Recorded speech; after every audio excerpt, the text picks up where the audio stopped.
Tirez donc ça, s'il vous plaît. Isabelle Maréchal. Mais c'est parce qu'à un moment donné, si on paye pas tout de suite, on va payer tout à l'heure. La rencontre, Maréchal Dumont. Bonjour Isabelle. Bonjour Mario. Alors tu veux te scandaliser aujourd'hui que des citoyens, le soir, la nuit, pendant qu'ils dorment, laissent leur auto stationner sur le bord de la rue. Mais à non, Montréal. Je veux me scandaliser parce que, ou plutôt je suis scandalisée. Parce que le Conseil régional Parce de l'environnement dénonce cette chose. Voilà, parce que le Conseil, effectivement, régional de l'environnement de Montréal, on va l'appeler le CRE pour simplifier, a décidé, ils ont des grandes ambitions pour Montréal. Ils veulent aller chercher le 27 % de territoire apparemment occupé à Montréal par les voitures. Là, 27 % du territoire, ça veut dire ça, est occupé par des véhicules qui sont stationnés.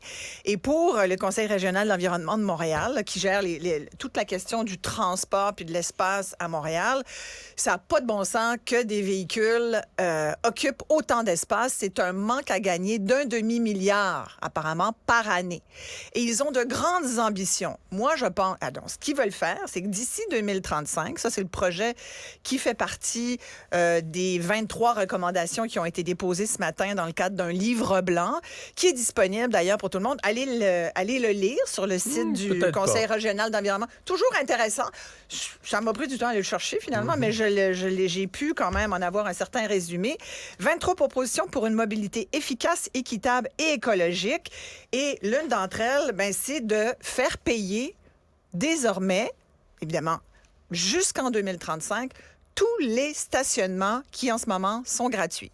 Donc, ça veut dire quoi, Mario? Ça veut dire que tu viens à Montréal, tu veux te garer quelque part. Non, mais juste sur une rue résidentielle. résidentielle. Ta carte de crédit. C'est oui. ça, sur une rue résidentielle où tu habites, tu veux pouvoir laisser ton véhicule. Oublie ça. Non, t'es déjà chanceux. Il parle de 1200 à 1300 par année. Exactement. En surplus de tes taxes. En surplus. Non. Alors, tu me dis, je veux me scandaliser, mais je trouve ça abominable. Je trouve ça...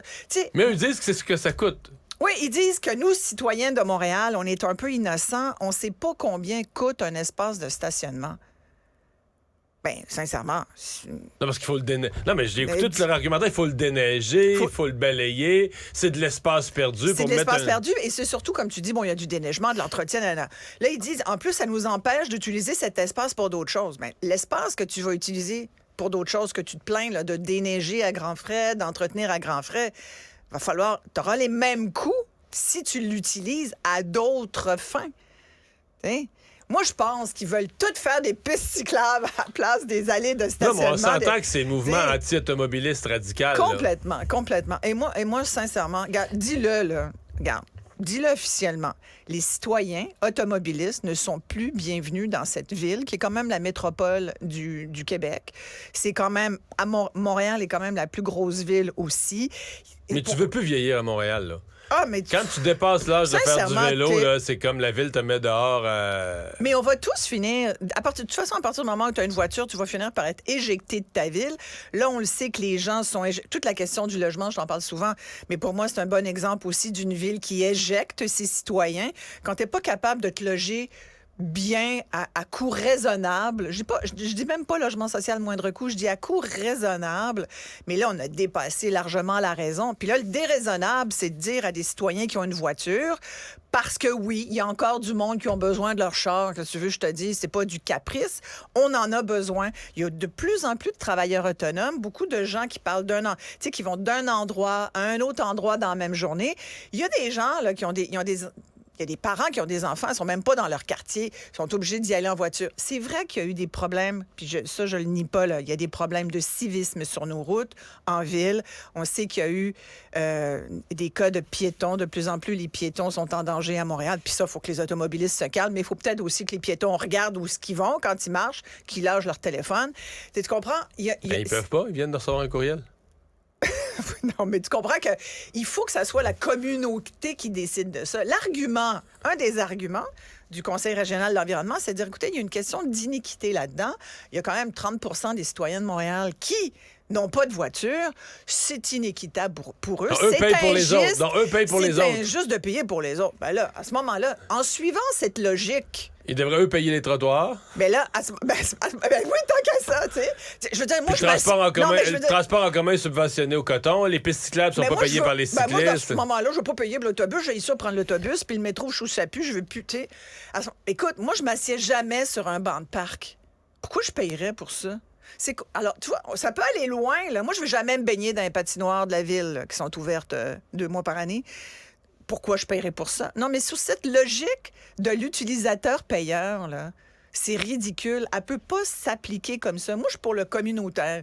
Je suis pour le fait que... Regarde, moi, je touche du bois, là. Je suis rarement malade. J'espère que ça va rester comme ça longtemps. Est-ce que je suis contente de payer ma part de système de santé? Oui, même s'il ne marche pas comme je souhaiterais qu'il marche, mais c'est pas grave. Moi, j'ai plus d'enfants dans un CPE ou au primaire ou au secondaire. Est-ce que je suis quand même contente de payer ma part d'éducation? Oui. Ton principe général est intéressant, sauf que les gens qui ont une voiture, ils font le mal. On peut pas subventionner les auteurs du mal. Mais nous sommes des démons! Nous sommes des démons! J'avoue, quand je le dis verbalement comme ça, oralement, c'est pas vraiment correct parce que je peux pas mettre mon M majuscule à mal. Faut que je le dise. Le mal avec un M majuscule. Là. Non, mais ça, c'est complètement... Tu sais, il y a un moment, là, ça devient une phobie. Tu sais, ça devient une phobie. Ça devient une espèce d'idée fixe, là. Les méchants automobilistes, puis... Mais sincèrement, là, j'avoue, je n'ai pas lu toutes les propositions dans le détail. Je me suis beaucoup accrochée à celle-là. Tu sais, si tu dis un espace de stationnement coûte 1 275 $ par an à Montréal, va falloir le payer. Là, à ce moment-là, tu pourrais toujours dire, augmente nos taxes. Là, c'est sûr que les propriétaires, comme d'habitude, vont essayer d'en refiler une partie à leurs locataires. Puis, tu sais, si c'est le locataire qui habite un logement, pourquoi ça serait le propriétaire qui payerait? Ou alors, il va falloir que le locataire paye son stationnement sur rue. Mais c'est tout dans la même logique aussi. Tu sais, on en revient à l'interdiction du fameux mal que représente la voiture. Tu sais, il n'y a pas très longtemps, il y a eu un débat là, sur les gens là, qui se stationnaient, la ville qui voulait interdire les voitures dans l'entrée des maisons. Oui. Et bon, je pense qu'ils sont revenus plus ou moins là-dessus. C'est un vieux règlement qui n'avait jamais été mis en vigueur pendant un demi-siècle. Là, soudainement, quelqu'un a fait « Hey, je viens de trouver quelque chose! Ça, c'est bon! On le fait! On interdit aux gens qui ont une voiture de se garer dans leur entrée. » Mais là, je t'annonce que si tu mets en vigueur le règlement là, du CRE, là, du Conseil régional de l'environnement, puis tu fais payer le monde 1 300 $ pour se garer sur la rue, écoute. Tous ceux qui ont un carré de pelouse, n'importe quelle forme de cours, vont vouloir la transformer en stationnement pour dire, moi, je veux stationner chez nous. Là. Tu vas avoir une folie de demandes de gens qui vont vouloir... Tous ceux qui ont... ils vont ressortir leur règlement. Ils vont dire, non, on ne pas ça. Non, il va y avoir une guerre. Les gens vont dire, non, moi, j'ai tant de pieds carrés de terrain, j'ai un petit peu de pelouse là-dessus. Là. Ça va me mettre de l'asphalte, me mettre mon auto. Là, tu n'auras pas le droit. Non, parce que là, tu vas avoir le service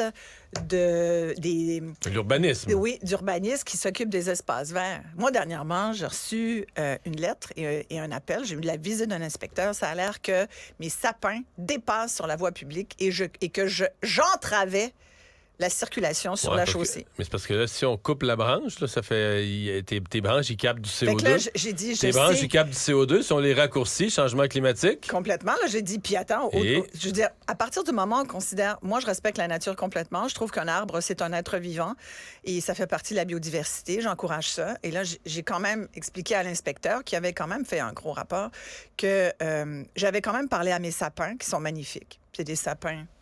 Tu sais, les sapins bleus, là, qui sont magnifiques. Mm-hmm. Ils ont tellement poussé, ils étaient petits. On en avait 3, un pour chacun de nos enfants. Puis ça a tellement grandi, ces affaires-là. C'est comme les enfants qui, à un moment donné, est obligé, au moment où il y en a un qui quitte la maison, il a fallu qu'on déracine un sapin pour faire de la place pour les 2 autres. Bref, en tout cas, petite histoire émouvante. Mais quand je regarde mes sapins, il y a une histoire pour moi. Ça fait 20 ans que j'habite cette maison-là à Verdun. Je suis bien enracinée, comme mes maudits sapins, sur le... Mais oui, les branches dépassent un peu.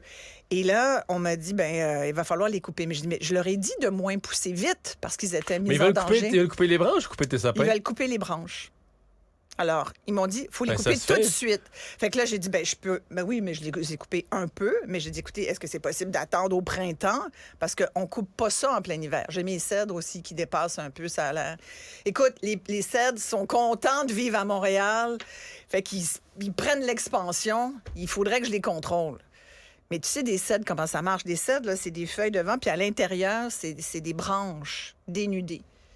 Tout ça pour dire que, écoute... Tout ça pour dire que c'est incroyable l'effort que tu fais pour les changements climatiques. Là. Non, toi, mais c'est incroyable Tu captes énormément de CO2 seulement sur ton terrain. Non, mais moi, c'est magnifique. Moi, j'ai des espaces verts. Tu sais, je pourrais mettre du pavé uni, là, fait avec de l'asphalte, puis j'ai pas fait ça, là. Non, j'ai... Tout vert. Puis je plante, j'ai des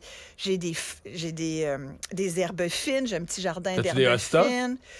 Ça a des grosses feuilles, ça capte du CO2. J'ai quand même... Oui, j'ai des hostas, j'ai toutes sortes de... J'ai des petits buis, j'ai des beaux arbres. Mais ce que j'ai trouvé fascinant, c'est qu'il y a au moins 3 personnes qui ont travaillé sur ce dossier-là. Puis là, le gentil inspecteur, d'ailleurs, qui a compris... Mais tu comprends, j'étais un peu pompé. Il a travaillé combien d'heures sur ton terrain?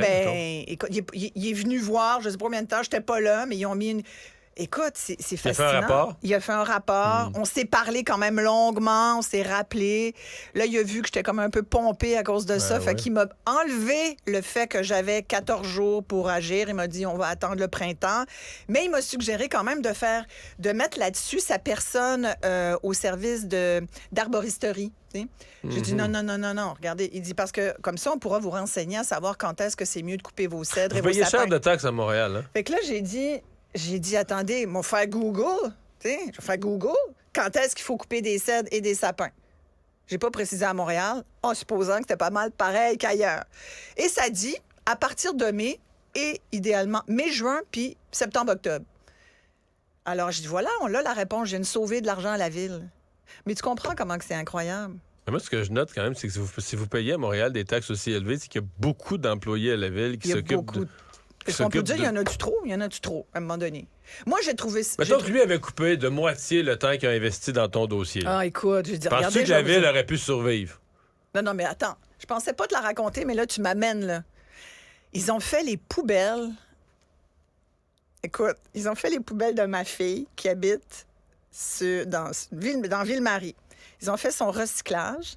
Ils ont trouvé quelque chose avec son adresse. Puis là, ils ont vu que c'était... La journée où elle a mis, apparemment, le sac, c'était pas la bonne journée. Écoute, elle a été, tu sais, c'est un huissier qui est venu à la porte, là, avec un papier de huissier. Un papier, tu sais, c'est une poursuite en cours, là, à laquelle elle doit répondre. Je crois que l'amende est de 280 $ ou 294 $. Pour avoir mis ses poubelles au chemin le mauvais jour. Et moi, depuis 2 ans, je documente sa rue parce que, sincèrement, elle a eu des problèmes de rats qui nous ont coûté de l'argent et parce qu'il a fallu que je fasse des traitements et tout ça. Et sincèrement, quand tu vois l'état de délabrement des autres du quartier, les poubelles sont ramassées quand ça leur tente. L'été, c'est épouvantable, ça pue. C'est un peu la faute des citoyens, mais aussi un peu la faute de la ville. Et là, toi, tu viens fouiller dans mon sac bleu, puis tu m'envoies un mot de... Écoute, je me peux plus. Welcome to Montreal. Oh my God! Qui dirait. Moi, tu vas déménager à Rivière-du-Loup bientôt. Toi. Hey, merci, Isabelle. J'adorerais ça. Il paraît que c'est beau. Parle-moi du fleuve, Mario. C'est tellement beau. Parle-moi du fleuve. Le fleuve est tout le temps là. Ah, le fleuve. Ça, là... Oh, mon Dieu, on devrait se faire une commune à Rivière-du-Loup. Bon. Ça nous coûterait moins cher. Je pense que c'est à Saint-Épiphane qu'on fait des communes, pas à Rivière-du-Loup. Merci, Isabelle. À demain. Mario Dumont. Tout ce que vous venez d'entendre est déjà disponible.